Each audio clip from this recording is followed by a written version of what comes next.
Salam, saudara-saudara yang saya kasih di dalam Tuhan.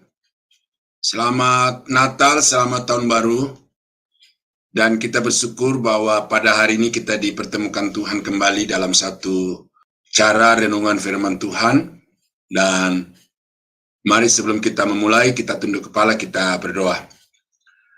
Bapa di surga, terima kasih pagi hari ini kami diberi kesempatan lagi oleh Tuhan untuk bersama-sama merenungkan kebenaran firman Tuhan.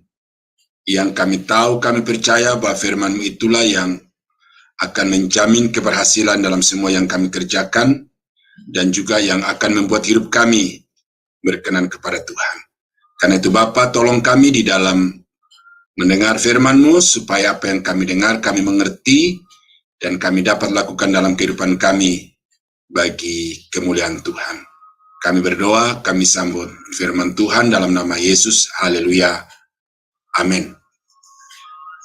Nah, Bapak Ibu yang saya kasih di dalam Tuhan, pada pagi hari ini kita akan membaca firman Tuhan dari Mazmur 33 ayat 1 sampai 22. Nah, karena bagian firman Tuhan ini cukup panjang dan di dalamnya terdapat banyak poin yang sangat penting yang harus saya sampaikan kepada Bapak Ibu, maka saya membaginya di dalam beberapa sesi. Nah, untuk sesi pertama pada pagi hari ini, kita akan membahas sampai di ayat 5 saja dulu. Yang saya bacakan demikian firman Tuhan. Bersorak-sorailah hai orang-orang benar dalam Tuhan, sebab memuji-muji itu layak bagi orang-orang jujur.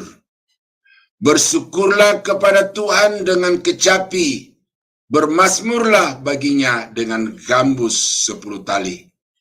Nyanyikanlah baginya nyanyian baru, petiklah kecapi baik-baik dengan sorak-sorai. Sebab firman Tuhan itu benar, segala sesuatu dikerjakannya dengan kesetiaan. Ia senang kepada keadilan dan hukum, bumi penuh dengan kasih setia Tuhan. Nah, saudara-saudara, seluruh pasal ini saya akan uraikan berdasarkan ayat 1 sampai dengan ayat yang ketiga. Yang dimana di dalam ayat-ayat itu terdapat perintah, bersorak-sorailah, bersyukurlah kepada Tuhan, bermazmurlah, ya, nyanyikanlah baginya nyanyian baru, petiklah kecapi baik-baik. Nah, jadi ada perintah yang ditekankan kepada anak-anak Tuhan untuk memuji Tuhan, ya, dengan alat-alat musik, dengan nyanyian vokal, ungkapan ucapan syukur, dengan nyanyian hati atas segala sesuatu yang berkaitan dengan pribadi Tuhan dan dengan karyanya. Jadi setiap orang-orang percaya kepada Tuhan itu hidupnya harus dipenuhi dengan pujian, harus dipenuhi dengan ucapan syukur, dan keterampilan bermain musik anak-anak Tuhan itu harus dibaktikan atau harus didedikasikan untuk memuji dan mempermuliakan Tuhan. Nah, ini penting saudara, karena ada banyak gereja atau ada banyak anak-anak Tuhan yang dalam liturgi ibadahnya itu ya tertata rapi, tetapi berkaitan dengan puji-pujian, saya memperhatikan bahwa ada banyak orang yang ketika dia sedang menyanyi, ketika dia sedang memainkan alat-alat musik itu sudah dengan orientasi yang keliru. Ada banyak penampil, performer, ya, baik personal maupun secara kelompok, itu ternyata mereka tampil sebagai entertainer, sebagai orang yang menghibur, sebagai orang yang ingin tampil menjadi bintang, lalu kemudian mencari popularitas. Nah, itu yang saya temukan di dalam banyak gereja dan juga di dalam banyak tim pelayanan. Dan karena itu kita menemukan ada sering terjadi konflik. Ada persaingan yang tidak sehat. Karena ada pemusik, ada penyanyi yang ingin menonjol, ingin menampilkan diri sendiri. Jadi alasan mereka naik ke panggung, tujuan mereka menyanyi bukan untuk Tuhan, bukan karena karya Tuhan yang mereka alami dalam hidup mereka, tetapi untuk kepentingan personal, kepentingan liturgis. Nah, itu problematika yang saya angkat secara umum untuk membahas Mazmur 33 ini, supaya kita sadar, supaya kita mengerti bahwa sesungguhnya di dalam kita menyanyi, di dalam kita memuji Tuhan itu, ada hal-hal mendasar yang harus kita pahami, supaya dengan demikian di dalam kita menyanyi kepada Tuhan itu, kita mengekspresikan dari hati kita yang terdalam ungkapan syukur, pujian, dan penyembahan yang tulus kepada Tuhan. Nah, karena itu, maka apa yang menjadi gagasan utama dari firman yang saya akan sampaikan kepada kita ini adalah bahwa segala pujian itu hanya layak bagi Tuhan. Kepada Tuhan segala pujian. Nah, ada alasan-alasan, bukan saja objektif, ya, tetapi benar dalam arti bahwa segala sesuatu yang dikatakan di dalam firman-Nya itu pasti akan digenapi. Nah, ini kita bisa buktikan dari kehidupan kita sendiri. Bagaimana ketika kita dari lahir sampai kepada usia di mana kita ada sekarang ini. Atau dari hari pertama kita bertemu dengan Yesus secara pribadi, sampai pada detik ini kita bisa membuktikan di dalam kehidupan kita bahwa sesungguhnya firman-Nya itu ya dan amin. Contoh saya, tanggal 1 Januari tahun 1981, saya ingat persis itulah saat di mana Tuhan menjamah hati saya, dan itulah saat di mana saya mengambil keputusan untuk saya mengiring Tuhan, mempertaruhkan segenap kehidupan saya kepada Tuhan, dan kemudian beberapa bulan kemudian saya mengambil satu keputusan, meninggalkan sekolah SMA saya di Jayapura, kemudian masuk di dalam sekolah Alkitab.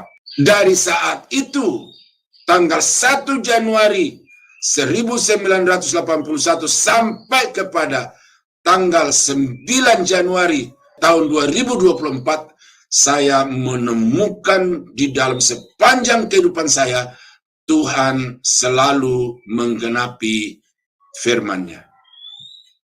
Saudara punya titik waktu yang berbeda dengan saya, tetapi yang pasti bahwa di dalam perjalanan hidup kita mengiring Tuhan itu, tangan Tuhan itu selalu berkarya sesuai dengan firman-Nya, dan karena itu pada hari ini kita juga harus mengambil satu kesimpulan dan memberikan satu pernyataan bahwa sesungguhnya firman Tuhan itu benar, bahwa apa yang dikatakan Tuhan itu pasti akan Dia genapi di dalam kehidupan kita. Yohanes 17 ayat 17, ini pernyataan Yesus, bahwa kuduskanlah mereka dalam kebenaran, firman-Mu adalah kebenaran. Kata kuduskanlah di sini artinya bukan memurnikan saja dari dosa, tetapi kata kuduskanlah di sini adalah asingkanlah mereka, dalam hal ini murid-murid Yesus. Pisahkan mereka dari manusia kebanyakan, dari orang kebanyakan. Jadikan mereka sebagai orang yang tersendiri, yang memiliki kriteria hidup, yaitu firman Tuhan sebagai pedoman hidup mereka. Nah, jadi kuduskanlah mereka dengan firman-Mu, artinya biarlah mereka itu senantiasa hidup sesuai dengan kebenaran firman Tuhan, dan untuk itu peliharalah mereka ya Tuhan dengan kebenaran firman-Mu, karena firman-Mu adalah kebenaran. Ini satu pengakuan yang patut untuk kita jadikan sebagai satu landasan keyakinan bahwa sungguh firman Tuhan itu adalah kebenaran, dan karena itu kita harus menjadikan sebagai sesuatu alasan untuk percaya kepada Tuhan, dan juga sebagai satu alasan untuk kita selalu memuji dan menyembah Tuhan. Dalam Lukas pasal 18:31, Yesus memanggil ke-12 muridnya lalu berkata kepada mereka, "Sekarang kita pergi ke Yerusalem dan segala sesuatu yang ditulis oleh para nabi mengenai Anak Manusia akan digenapi." Jadi perjalanan Yesus selama dia ada di tengah-tengah dunia ini, khususnya selama 3,5 tahun pelayanannya kepada dunia ini, itu bukanlah sesuatu yang terjadi secara spontan, yang ujuk-ujuk terjadi seperti itu. Tetapi kalau kita berpedoman kepada ayat yang dikutip oleh Yesus ini, bahwa sesungguhnya semua perjalanan kehidupan Yesus, bahkan kalau saudara baca di dalam kisah Natal, mulai daripada Matius, kisah kelahiran Yesus itu, bahwa pembunuhan anak-anak di Rama, penyingkiran Yesus ke Mesir, kembalinya dari Mesir, itu sesungguhnya adalah sebuah rute perjalanan kehidupan yang sudah ditetapkan oleh Allah kepada Yesus yang dia akan jalani mulai dari dia lahir sampai dia akan mati. Nah, jadi dari kisah perjalanan kehidupan Yesus itu kita juga dapat menarik satu kesimpulan bahwa apa yang dikatakan oleh firman Tuhan itu sesungguhnya semuanya akan terjadi, dan oleh karena itu firman Tuhan adalah kebenaran. Segala sesuatu yang ditulis oleh para nabi, mulai dari Nabi Musa sampai kepada Nabi Maliaki, dari kitab Kejadian sampai kitab Maliaki, semuanya menceritakan tentang Yesus, apa yang akan terjadi di dalam kehidupan Yesus, dan sampai di ayat ini, pernyataan Yesus kepada murid-muridnya, bahwa kita akan pergi ke Yerusalem, dan di sana kita akan mengalami atau menggenapkan dalam kehidupan kita apa yang sudah dikatakan oleh para nabi di dalam Alkitab Perjanjian Lama itu. Nah, jadi saudara-saudara kekasih dalam Tuhan, ada dua hal yang saya sampaikan kepada Bapak Ibu berkaitan dengan ini. Yang pertama adalah bahwa kita memuji menyembah Tuhan itu bukan sekedar merupakan pelengkap liturgi ibadah. Kita menyanyi, kita memuji bukan sekedar ekspresi dari jiwa kita yang sedang sukacita atau juga yang sedang dilanda dengan kedukaan atau kemalangan, dan karena itu kita menyanyi meminta pertolongan Tuhan. Tetapi pujian penyembahan kita kepada Tuhan itu kita naikkan, kita kumandangkan adalah karena terbukti di dalam kehidupan kita bahwa firman-Nya itu kebenaran. Yang kedua, karena firman-Nya itu adalah kebenaran, maka di dalam menghadapi hari-hari di sepanjang tahun 2024, bahkan untuk menghadapi tahun-tahun yang tersisa yang Tuhan akan anugerahkan kepada saudara di dalam hidup ini, maka jalanilah dengan satu keyakinan bahwa saya tidak berjalan sendiri, oleh karena janji Tuhan dalam firman-Nya, aku menyertai kamu senantiasa sampai kepada kesudahan alam. Jadi, jalani, hadapi hari-hari hidup saudara itu dengan berpegang teguh kepada kebenaran firman Allah, karena apapun yang tertulis di dalam firman-Nya itu akan digenapi di dalam kehidupan saudara. Nah, itu yang pertama yang saya sampaikan dari Mazmur pasal 33 ini, bahwa alasan untuk kita memuji menyembah Tuhan itu adalah firman-Nya benar. Firman-Nya selalu digenapi di dalam kehidupan kita tepat pada waktunya dan dengan cara yang ditentukan oleh Tuhan sendiri. Yang kedua, karena Tuhan berkarya tuntas. Ya, kata tuntas di sini saya ambil dari ayat 4b, ya. Sebab, ini ya, kita mulai dari kata sebab ya. Sebab karena kita kaitkan dengan ayat 1 sampai 3.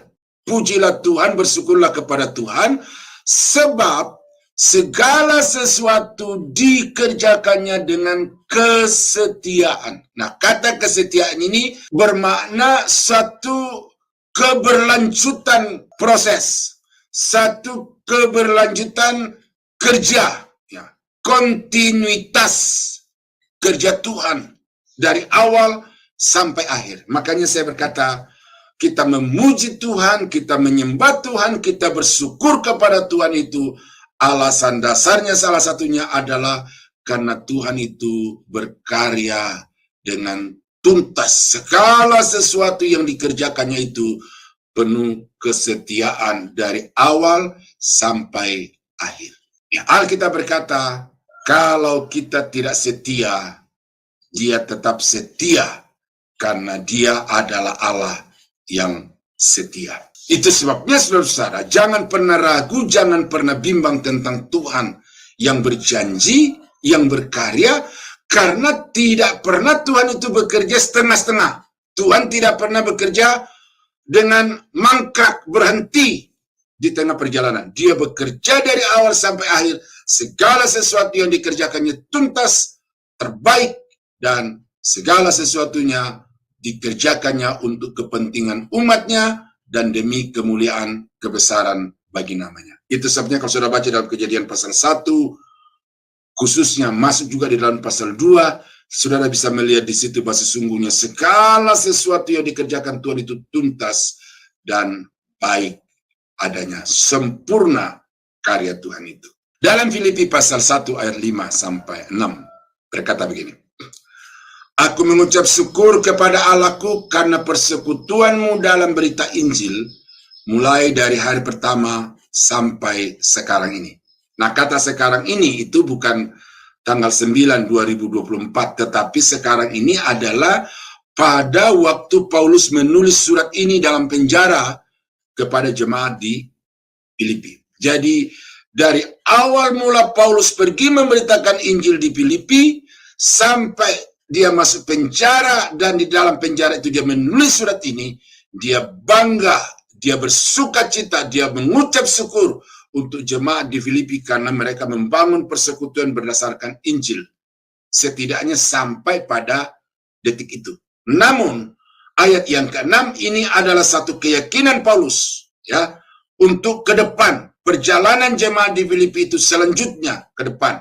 Dia berkata, akan hal ini aku yakin sepenuhnya, yaitu Allah, ya, yang memulai pekerjaan yang baik di antara kamu, akan meneruskannya sampai pada akhirnya, sampai pada hari Kristus Yesus. Jadi ini berbicara tentang durasi. Dari Injil pertama kali diberitakan di Filipi sampai kedatangan Kristus yang kedua kali, Injil itu akan tetap berkarya di tengah-tengah jemaat di Filipi dan di seluruh dunia, dan jemaat Tuhan di Filipi itu akan terpelihara oleh Tuhan dengan sempurna, tidak akan bisa dimatikan, tidak akan bisa dihentikan oleh apapun.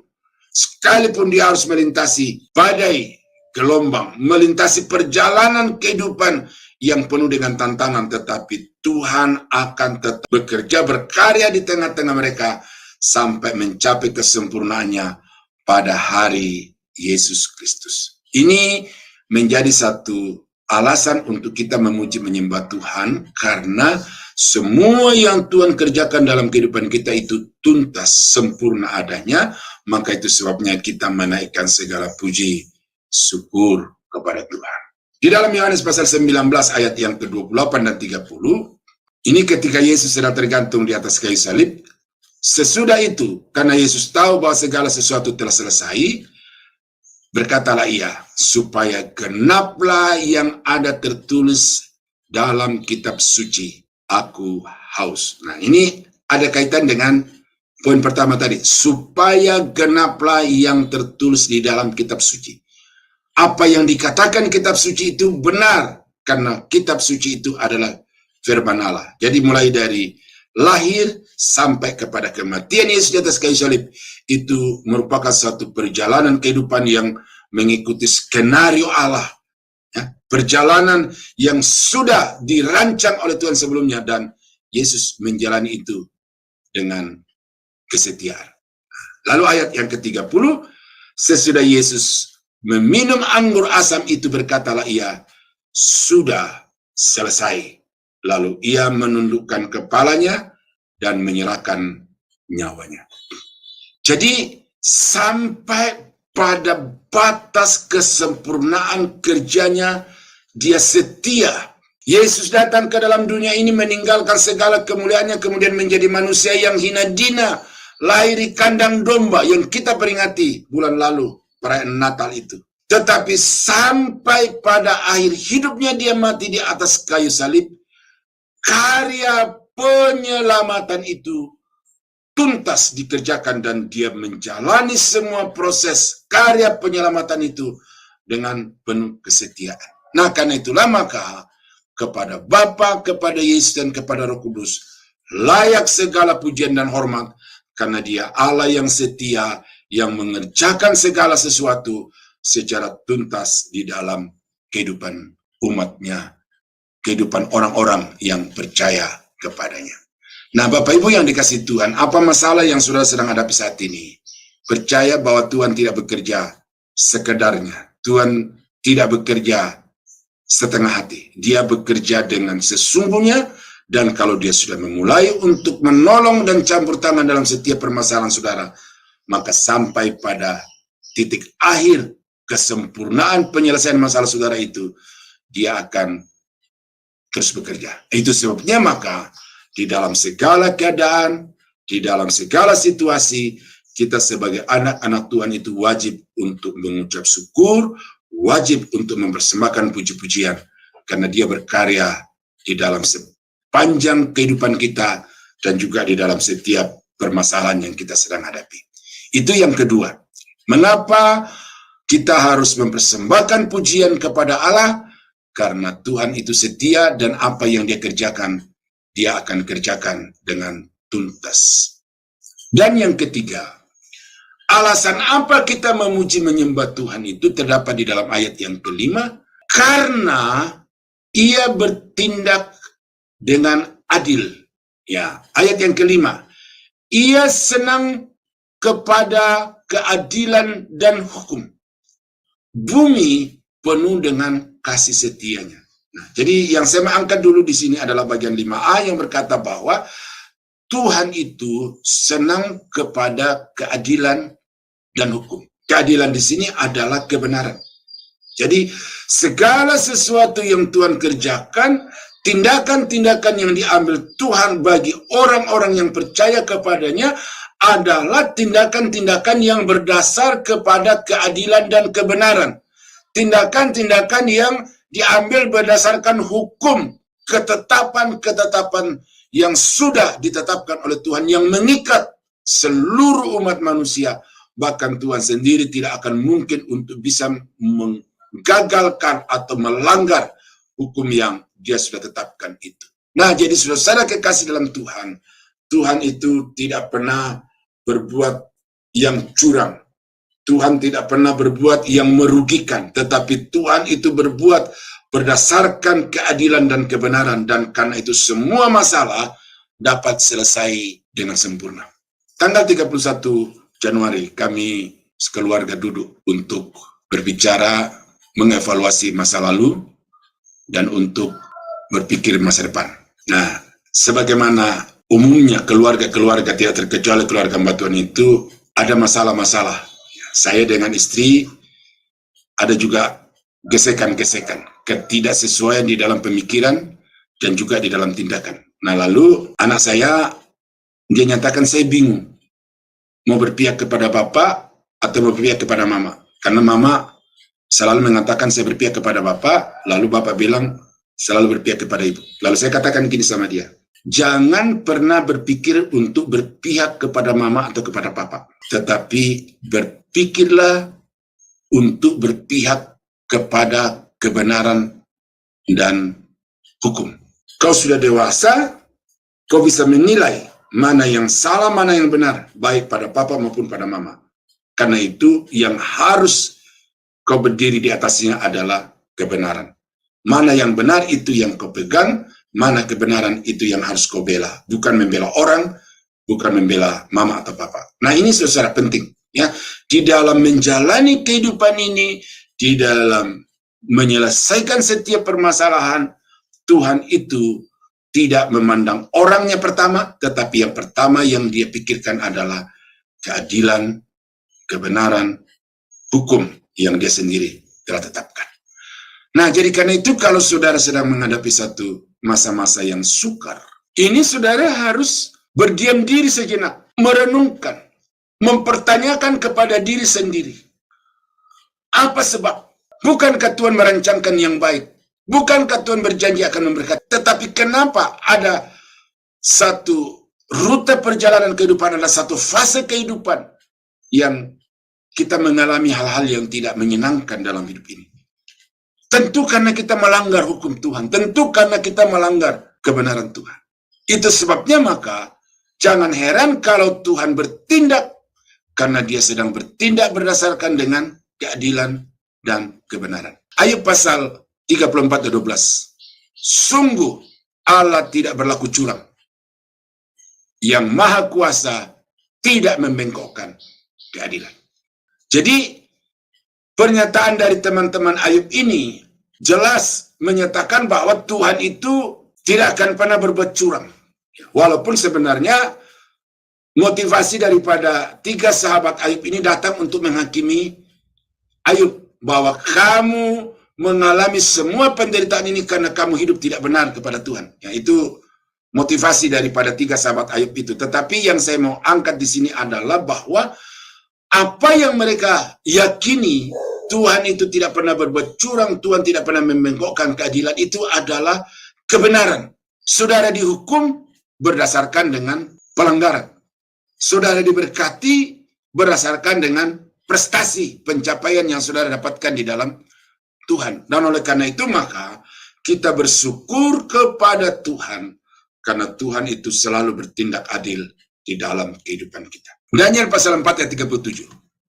Jadi sekarang aku, Nebukadnezar, memuji, meninggikan, dan memuliakan Raja Surga yang segala perbuatannya adalah benar dan jalan-jalannya adalah adil, dan yang sanggup merendahkan mereka yang berlaku congkak.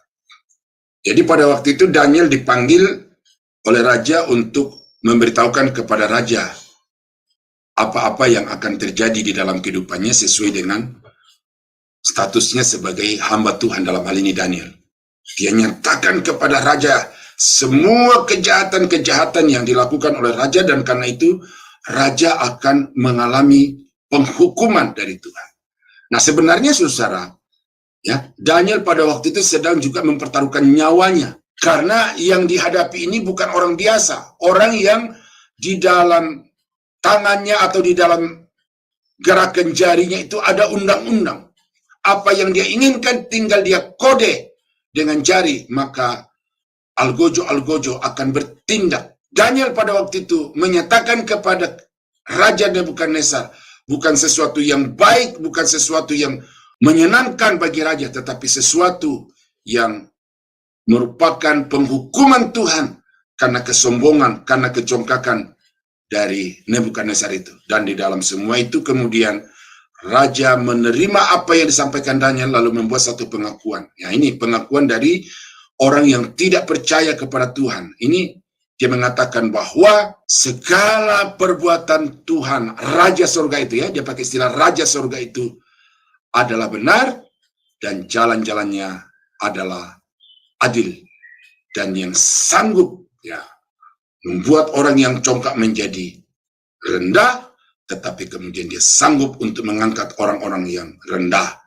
menjadi mulia di hadapan Tuhan dan di hadapan manusia. Nah, itu sebabnya saudara-saudara kekasih di dalam Tuhan, yang perlu kita syukuri, yang perlu menjadi alasan untuk kita menyembah, memuji Tuhan itu adalah karena segala sesuatu yang Tuhan kerjakan itu dikerjakan berdasarkan hukum, dikerjakan berdasarkan adil dan kebenaran. Nah, jadi apapun yang terjadi di dalam kehidupan saudara, baik yang menyenangkan maupun yang menyedihkan saudara, itu saudara harus melihat sebagai satu perwujudan dari tindakan keadilan Allah di dalam hidup saudara. Karena itu kalau ada hal-hal yang tidak menyenangkan, evaluasi hidup saudara untuk meninggalkan semua pelanggaran-pelanggaran dan melakukan apa yang Tuhan kehendaki. Dan kalau saudara diberkati oleh Tuhan, maka teruslah tingkatkan kualitas perbuatan baik saudara dan teruslah membaktikan hidup sepenuhnya kepada Tuhan.